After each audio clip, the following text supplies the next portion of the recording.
வணக்கம். நல்ல நேரம் நிகழ்ச்சியின் சார்பாக அத்துணை சப்ஸ்கிரைபர்களையும் எல்லா அன்பு உள்ளங்களையும் எனது நண்பர்களையும் வருக வருக என வரவேற்பதில் பெருமகிழ்ச்சி கொள்கிறேன். இறைவனுக்கு கூறி இந்த வீடியோ தொடங்குவோம். வக்ரதுண்ட மகாகாய சூரியகோடி சமப்பிரப அவிக்னம் குருமே தேவ சர்வகாரியேஷு சர்வதா. தென்னாட்டுடைய சிவனே போற்றி, என் நாட்டவர்க்கும் இறைவா போற்றி. அன்பர்களே, நண்பர்களே, மற்றொரு புதிய காணொலியில் உங்கள் அத்துணை பேரையும் சந்திப்பதில் மிக்க மகிழ்ச்சி கொள்கிறேன். இன்னைக்கு நம்ம பேச போது குரு பயிற்சி பலன்கள் 2024 வரிசையில மகர ராசி. காலவருஷனுடைய 10ஆம் வீடு, செவ்வாய் உச்சம் பெறக்கூடிய, சனி பகவான் ஆட்சி பெறக்கூடிய, குரு பகவான் நீச்சம் பெறக்கூடிய வீடு. இந்த குரு பயிற்சி பலன்கள் 2024 இதுல மகர ராசிக்கு எந்த அளவுக்கு சிறப்பா இருக்குங்கிறத பார்ப்போம். குரு பயிற்சி மேஷராசியிலிருந்து ரிஷபராசிக்கு வருகின்ற ஏப்ரல் 30ஆம் தேதி பெயர வைக்கின்ற குரு பகவான் மகர ராசிக்கு எதை கொண்டு வரப் போகிறார்? தற்சமயம் இதை பார்க்கறதுக்கு முன்னாடி இப்ப மகர ராசிக்கு என்ன நடந்துட்டு இருக்கு? இப்போ முக்கியமான கிரகங்கள் என்று சொல்லக்கூடிய சனி, குரு, ராகு, கேது எங்க இருக்காங்க? இவர் குரு பயிற்சி ஆகிறதுனால மகர ராசிக்கு என்னென்ன மாற்றங்கள் நிகழும்ங்கிறத பத்தி நம்ம விரிவா பார்ப்போம். இப்ப மகர ராசிக்கு என்ன நடக்குது? பாதசனியினால் மிகப்பெரிய அளவில் பாதிக்கப்பட்டிருக்கக்கூடிய மகர ராசி என்பர்கள் ஜென்மசனியிலிருந்து விடுபட்டு இன்னும் 7.5 சனி போல கடைசி 2.5 ஆண்டுகள்ல இருக்கக்கூடிய மகர ராசி அன்பர்கள். மகர ராசி அன்பர்களை பத்தி நான் ஒன்றும் புதுசா சொல்ல போறதில்ல. மகர ராசி எனக்கு ரொம்ப பிடித்த ராசி என்பதை பல காணொலியில நான் சொல்லியிருக்கேன். ஏன் பிடிக்கும் அப்படின்னு பல பேர் கேட்டாங்க என்கிட்ட. வைராக்கியம், நேர்மை, கடினமான உழைப்பு, பிடித்த ஒரு கொள்கையில அதுல இருந்து விலகிறது கிடையாது. ஏழ்மையான நிலைமையிலிருந்து கடினமாக உழைத்து மிகப்பெரிய உயரங்களை எட்டக்கூடிய மகர ராசி அன்பர்கள். இதுதான் மகத்துவமான மகர ராசி. 12 ராசிகளில் யாருக்கும் இல்லாத அளவுக்கு சகிப்புத்தன்மை, போராட்ட குணம், எப்படியும் ஜெயித்தாக வேண்டும் என்ற எண்ணங்கள், இதுதான் எனக்கு மகர ராசியை பிடிக்கிறதுக்கான காரணங்கள்.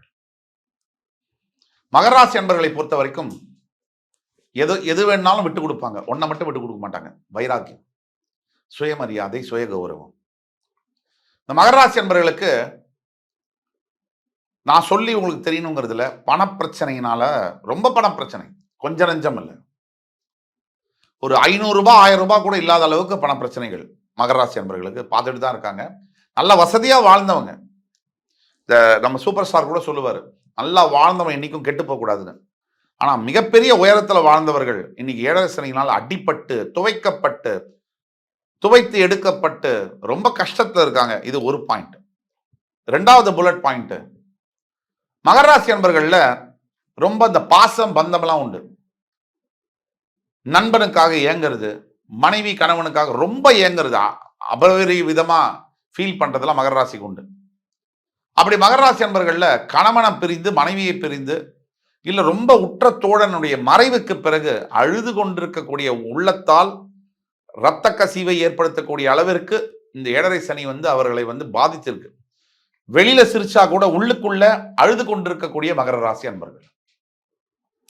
தினந்தோறும் வாழ்க்கை எல்லாம் முடிஞ்சிருச்சு, இனிமே என்னங்க இருக்கு, நல்லது இனிமே நடந்தா என்ன, நடக்கல என்ன, அந்த அளவுக்கு மனசுல விரக்தி, அந்த அளவுக்கு மனசுல இறுக்கம், இதெல்லாம் இருக்கக்கூடிய மகர ராசி தோழர்கள். தவிர பொருளாதாரம் இந்த காலகட்டத்தில் பணம் இல்லைன்னு சொன்னா நம்ம போனத்துக்கு சமானம்னு சொல்லுவாங்க. அந்த அளவுக்கு பணம் சம்பாதிக்கிறது ரொம்ப கஷ்டம். அது ஒரு நிலையில வைக்கிறது ரொம்ப கஷ்டம், இறங்குறது ரொம்ப ஈஸின்னு சொல்லுவாங்க. அப்படிப்பட்ட நிலையில இருந்து கீழே இறங்கி ரொம்ப அவஸ்தைப்பட்டுக்கிட்டு இருக்க மகர ராசி அன்பர்கள் உறவால, மனதால, பணத்தால, உடலால பல அவஸ்தைகளை பார்த்து கொண்டிருக்கக்கூடிய மகர ராசி அன்பர்கள் வாழ்க்கை இனி போதும் என்ற முடிவுக்கு வந்த மகர ராசி அன்பர்கள் பல பேர் இருக்கிற போதும் கூட, ஆனா எனக்கு தெரியும் அதுல இருக்கக்கூடிய லட்சோப லட்ச அட்லீஸ்ட் என்னுடைய ஃபாலோவர்ஸ் கண்டிப்பா வாழ்க்கையில ஜெயிப்போம் அப்படிங்கிற தன்னம்பிக்கையுடன் திருப்பி எழுந்து அடிக்க தொடங்க போறாங்க. கண்டிப்பா வெற்றி கொள்வார்கள், மறுபடி ஜெயிக்க போகிறார்கள் மகர ராசி அன்பர்கள். இந்த அதாவது உங்களுடைய 3ஆம் வீட்டில் ராகு இருக்கார், மீன ராசியில, அவர் அங்கதான் இருக்கணும். 2ஆம் இடத்தில் உங்கள் ராசிநாதனான சனி பகவான் ஆட்சி பெற்றிருக்கிறார், அது நல்லதுதான். அதே மாதிரி உங்களோட 4ஆம் வீட்டில் இருக்கக்கூடிய குரு பகவான் 5ஆம் வீட்டிற்கு போக போகிறார். குரு உங்களுக்கு சமக்கிரகம், எதிரியும் அல்ல, நண்பனும் அல்ல. அவர் 5ஆம் வீட்டிற்கு போவது, ரிஷபத்துக்கு போவது உங்களுக்கு நல்லதுதான். அவர் மேஷராசி செவ்வாயுடைய வீட்டில் இருக்கிறத விட ரிஷபராசி சுக்கிரனுடைய வீட்டில் இருக்கிறது உங்களுக்கு நல்லது. ஆக மகர ராசிக்கு அதுவும் பிளஸ். ஆனால் உங்களுடைய பாக்கியஸ்தானம் என்று சொல்லக்கூடிய கன்னி ராசியில் இருக்கக்கூடிய கேதுவினால் கண்டிப்பா தந்தை மகனுக்குள்ளார பிரச்சனை, கொஞ்சம் ஃப்ரிக்ஷன். 2ஆம் இடத்தில் இருக்கக்கூடிய சனி பகவான் அதாவது ஆட்சி பெறக்கூடிய சனி பகவான் உங்களுக்கு தனம், வாக்கு, குடும்பத்தில் நல்ல மகிழ்ச்சியான சூழ்நிலைகளை ஏற்படுத்துகிறார். அது மகர ராசிக்கு நடக்க போகுது. ஆனா 3ஆம் இடத்தில் இருக்கக்கூடிய ராகுனால நுண்ணறிவு கல்வின்னு சொல்லக்கூடிய பயோடெக்னாலஜி ரிலேட்டட் எஜுகேஷன் கொஞ்சம் டைவர்ஷன் படிக்கிறதுல இருந்தாலும் மாணவ மாணவியர்களுக்கு நுண்ணறிவு கல்வி பயோ நானோ டெக்னாலஜி இந்த மாதிரி சமாச்சாரப்பட்டது மருத்துவத்துறையில் படிக்கக்கூடிய அனைத்து மகர ராசி நண்பர்களுக்கும் ஒரு பொற்காலம். அதே மாதிரி 4ஆம் இடத்திலிருந்து 5ஆம் இடத்துல போற குரு பயிற்சியை மட்டும் பார்ப்போம்.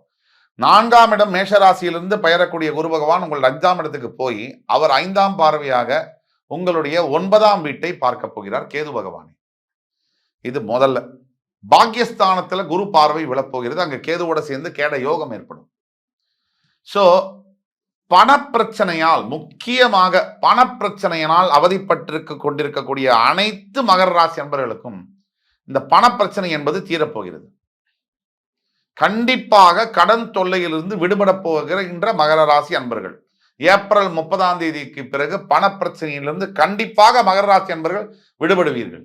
நல்லது நடந்தே தீரும். அதே மாதிரி குரு பகவானுடைய 7ஆம் பார்வையானது உங்களுடைய 11ஆம் வீடு என்று சொல்லக்கூடிய விருச்சிக ராசியில் விடுகிறது. 11ஆம் வீடு என்பது லாபஸ்தானம் அப்படின்றது மாதிரி வர்றதுனால குருவுடைய சமசப்தம பார்வை அது மேல விடுறதுனால உங்களுடைய வேலை செய்யக்கூடிய இடத்துலயோ இல்ல சோர்ஸ் ஆஃப் இன்கம் எங்கேருந்து வருமானம் வருதோ அந்த இடத்துல நிறைய பண வருமானம், பொருளாதார ஏற்றம், முன்னேற்றம் நடக்கதான் போகுது. இதுவும் 7.5 சனியிலே நடக்கும். அதே மாதிரி தன்னுடைய சிறப்பு 9ஆம் பார்வையால உங்கள் ராசியவே பார்க்க போகின்ற குரு பகவான் நல்ல எண்ணங்கள், தெய்வ தரிசனங்கள், தெய்வத்தினுடைய அருள் பரிபூர்ணமாக உங்கள் மேலேயே விழ செய்வார். ஆக ஒட்டுமொத்தமாக இந்த குரு பயிற்சியானது இந்த மகர ராசி அன்பர்களாகிய நீங்கள், என் உயிரினும் மேலான மகர ராசி அன்பர்களே, உங்களுக்கு இந்த குரு பயிற்சியானது ஒரு ஜாக்பாட் குரு பயிற்சின்னு சொன்னா மிக இல்லை. அதாவது கடந்த ஒரு 7லிருந்து 10 வருஷமாக வாழ்க்கையில என்னென்ன டிக்ஷனரியில இருக்கோ அத்தனை சங்கடங்களையும் அனுபவிச்சிருக்கீங்க. பார்க்காத ஒண்ணுமே இல்லை. மனசெல்லாம் வெறுத்தே போச்சு உங்களுக்கு இருந்தா கூட இந்த நிலைமையில தான் நீங்க கொஞ்சம் தன்னம்பிக்கையோட இருக்கணும். தன்னம்பிக்கை இல்ல, நம்பினார் கெடுவதில்லை, இது 4 மறை தீர்ப்பு. நம்பிக்கை இல்லைன்னா எதுக்கு சார் வாழ்க்கை? அடுத்த நிமிஷம் மூச்சு தன்னாலே நம்பி விட்டுக்கிட்டே இருக்கு. நம்மளை கேட்டு பர்மிஷன் கேட்டெல்லாம் விடல. 24 மணி நேரமும் 7 நாட்களும் 365 நாளும் கூட மூச்சு விட்டுட்டே இருக்கு. நம்பணும் சார். முதல்ல நீங்க ஜெயிப்பீங்கன்னு நீங்க நம்பணும். நீங்க நம்பலன்னு சொன்னா எதுவுமே நடக்காது. கடந்த வாழ்க்கையை வச்சு பல பேர்கிட்ட இருக்கக்கூடிய மிஸ்டேக் என்னன்னா, இது வரைக்கும் நடந்த வாழ்க்கையை வச்சு இனிமேல் இப்படிதான் நடக்கும் அப்படின்னு நினைக்கிறீங்களே, அதை போட ஒரு மிகப்பெரிய தவறு இல்லை. இப்போ ஒரு உதாரணத்துக்கு அமெரிக்காவில் மிகப்பெரிய தொழிலதிபர் ஒருத்தர் 87 வயசுல மரணம் அடைஞ்சார். அவருடைய வாழ்க்கையை 16 வயசுல ஒரு ஹோட்டல்ல பேரரா தொடங்கி 40 வருஷத்துக்கு மேல ஒரு ஹோட்டல்ல பேரரா ஒர்க் பண்ணி $100 சம்பளம் வாங்குறார், ரிட்டையர்மெண்ட் பெனிஃபிட்டா.